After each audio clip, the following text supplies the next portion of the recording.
From here on out, spoilers. Oh, go. Spoilers, for man. Jips. Yeah. So the movie, when you think about it, we just said it's like, we figure it's about a time travel movie. A guy trying to fight, get out of his fate, his destiny. And then somewhere midway, when Emily Blunt and her creepy son comes in, it becomes like, I don't know, Carrie. Yeah. Yeah. It's like that when we were heading out, then we were heading to the bathrooms. There were these people talking behind us. It's like Carrie crossed through Terminator. Like, yeah. Like that, yeah. Pretty much hits the spot, I think. Because Because apparently, in the future, some people have evolved to develop telekinetic powers. Yeah. So apparently, this kid that Emily Blunt is raising might would eventually end up being like this overlord type who controls the mob Right. in the future, and he's gonna be the one to send Bruce Willis back. Yeah. And then, although most TK people are like, the type who can just like lift small objects. Yeah. This guy, he can control. His power is even way stronger than that. Yeah, like Jean Grey, is that you? Yeah. Basically, it was like Akira. Yeah. It was like shades of Akira right there. Yeah, you could see it in his face. Yeah. And the whole part where everything was lifting up, and oh man, and I just had fun with it. I guess it didn't feel so out of place for me because like they set it up at the beginning for me. They set up the whole TK thing very subtly at the beginning. At the beginning. So you kind of forget it for like a long portion of the movie that there is that TK thing. Then you see Emily Blunt playing around the light. It's like, oh yeah, there is that telekinesis right. And it's brought back in. Then the kid starts showing off the powers, and I'm like, oh, this is what I did not expect. Yeah, exactly. I think this is precisely why I don't like that part of the movie.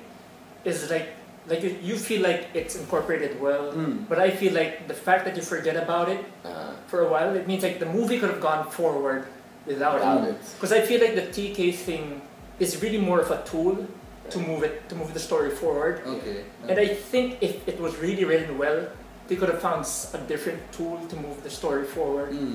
Something more grounded. And so that was the part that like you're trying to fit this thing into the story forward. Maybe it could have been a case of it could have been anything else, because for me the whole TK thing was just to move the story forward and how this kid he rose to power and It could have been a case of like if they kept it in the forefront, that would have made more sense. Right. But like we said earlier, it was really just seemed like a time travel movie, So I guess it's just basically Rian Johnson, the director. Yeah. You could see it. Obviously, he was influenced by Terminator here. He was obviously influenced by Akira, and he's just throwing it all into this melting pot. Yeah. Right. Yeah. A lot of shades of lot. I mean, he interest. directed. He wrote it too. Yeah. He directed it. Yeah, written it. So basically, it's all on him. Yeah. It's all on him. I mean, I've watched this guy.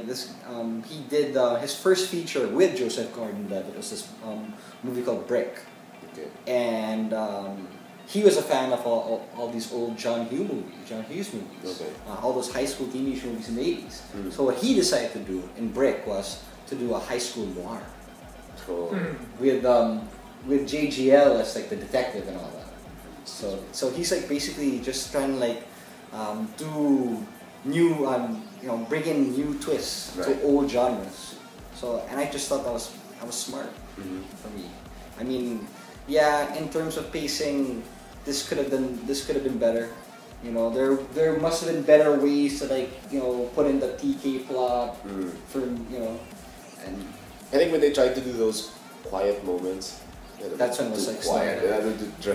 That just shows it just really shows that he's so indie before. That's how very it's very quiet. So you can tell he's really comes from an indie background. And in indie movies sometimes just bore me to death. Right. Yeah. So but and I love Emily Blunt here. She could have shown more boobs. No, exactly. There was no boobage.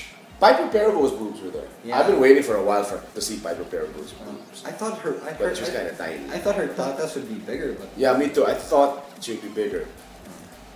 So now it can be said, Piper Perabo looks like Emilia Clarke, But Emilia Clarke has better boobs. Yeah. Khaleesi! Yeah, I saw that. Yeah, shame on Emily Blunt, but yeah, I think John Krasinski got in the way of that. He was probably like, we're married now, so no. No, none of that. Yeah, none of that. Has she ever gone naked? No, The Wars Prada, no. Justin Bureau, no. Although her first movie was a lesbian. Yeah, Dyke Emily Blunt. Yeah. Yeah. I don't know. We'll be googling stuff later. I saw Hunt, here we come. Mr. Skin Dash. Dude, you're telling it to all our 500 fans. You're gonna edit it out. Cyber criminals! No. Cyber That's criminals. right there. Sorry, that's there. I barely edit.